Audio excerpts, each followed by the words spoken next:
मुंबईतल्या बायकर्स सोबत देखील आम्ही संवाद साधलेला आहे। जेनझी बायकर्सच्या नजरेतून स्वातंत्र्य म्हणजे काय आहे हे जाणून घेतलेलं आहे। पाहूयात।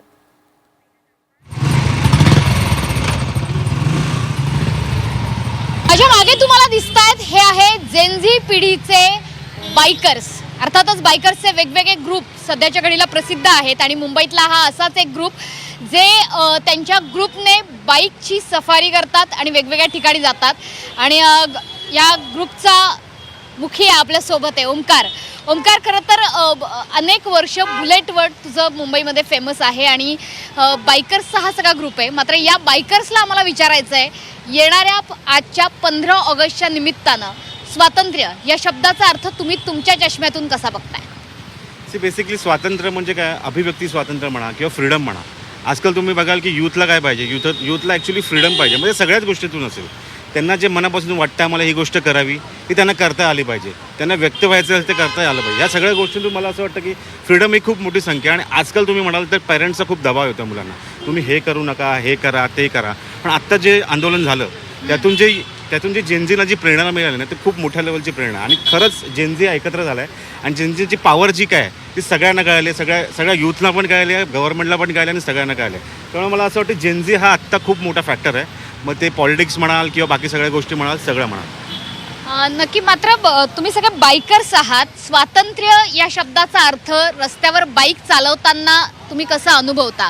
स्वातंत्र्यासोबतच बाईक चालवताना, गाड्या चालवताना कर्तव्य सुद्धा येतात, याची जाणीव आहे जेनझीला? बरोबर आहे, नक्कीच आहे। मला वाटते की स्वातंत्र्य असं आहे की जसं आपण हेल्मेट घातलं, स्वातंत्र्य मिळवण्याच्या मागे खूप लोकांनी बलिदान दिले, तर त्याचा आपण योग्य वापर करणं पण खूप महत्त्वाचं आहे। जसं की बाईक चालवताना आपण हेल्मेट पहिलं घातलं पाहिजे आणि म्हणजे निश्चितच आहे की रस्त्यावर खड्डेमुक्त रस्ते मिळणं पण खूप गरजेचं आहे।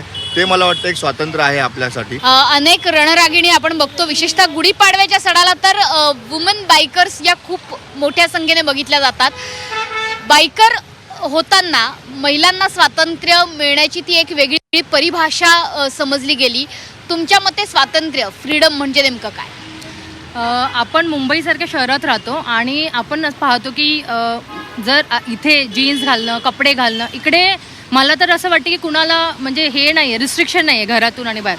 पण आज पण असं छोटे छोटे ठिकाणी आहेत जे कपड्यांवरून मुलींना जज करतात, पण आपल्या मुंबईमध्ये असं काही जज नाही। आणि गुढीपाडवा ह्या सणातून आम्ही असं दाखवून देतो आणि हे जेनझी आणि खूप वयस्कर बायका पण आम्ही पाहिल्या गुढीपाडव्याच्या सणामध्ये आपल्या गिरगावमध्ये, की ज्या काष्टी घालून स्वतंत्रपणे त्या निर्भीड होऊन त्यांचं व्यक्त म्हणजे आपली संस्कृती आणि आपला जेस्चर जे त्यांनी दाखवून दिला या जगाला आणि ह्या पूर्ण मुंबईकरांनी आपल्या सणातून, तर मला असं वाटतं की ते फ्रीडम जे कुणाच्या नातेवाईकांना नाही, सासूसुनांना कुणाला घाबरून नाही।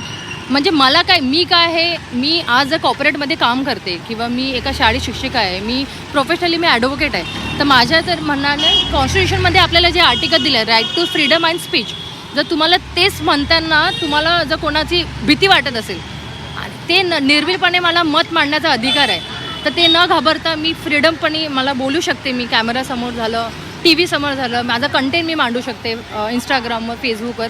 ते फ्रीडम मला असं वाटतं की ते दिलेलं आहे आणि ते मी देणार आणि मी ते बोलणार। तर हे सगळे यंग बाईक रायडर्स आहेत, जेनझी आहेत आणि आम्ही नियम पाळून आमचा हा छंद जोपासतो, असं देखील त्यांचं म्हणणं आहे।